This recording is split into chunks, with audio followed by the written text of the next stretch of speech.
Grazie Presidente. Ovviamente ho sottoscritto questa risoluzione a nome di tutto il gruppo del Partito Democratico.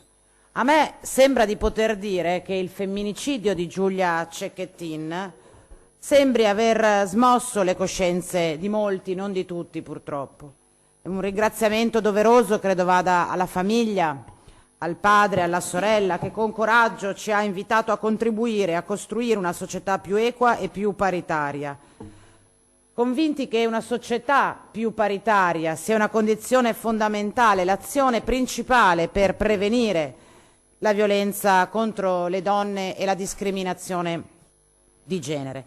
Chiaramente con lo sforzo che abbiamo fatto per arrivare ad una risoluzione comune, che se avessimo scritto noi sarebbe stata leggermente diversa, è proprio la volontà di non sottrarci a questa responsabilità collettiva a cui siamo stati richiamati per prima dai familiari della donna assassinata per mano di un uomo. C'è ancora molta strada da fare.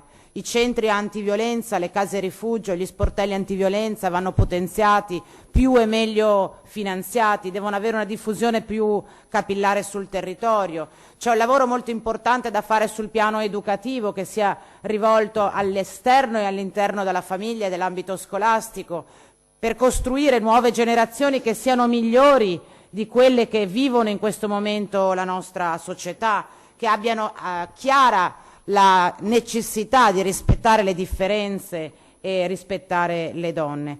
C'è un tema fondamentale su cui bisogna lavorare, che è il linguaggio attraverso il quale anche le istituzioni parlano delle tragedie che colpiscono le persone.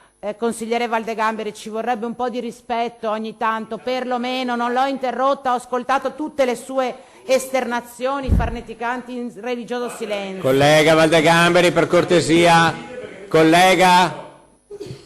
E io capisco che adesso lei sia in imbarazzo a non votare. Colleghi, per cortesia, guardate che sospendo la seduta, basta, Basta.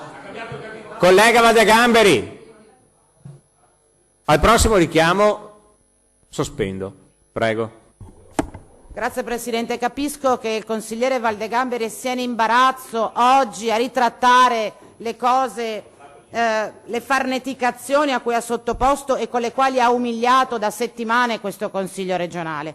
Io spero che con il voto all'unanimità di questa risoluzione finalmente si metta una parola chiara anche rispetto a dove vuole stare questo Consiglio regionale rispetto al tema della violenza sulle donne. Rimane da questo punto di vista la condanna unanime contro la violenza contro le donne e la volontà di promuovere una cultura realmente paritaria unanime è fondamentale.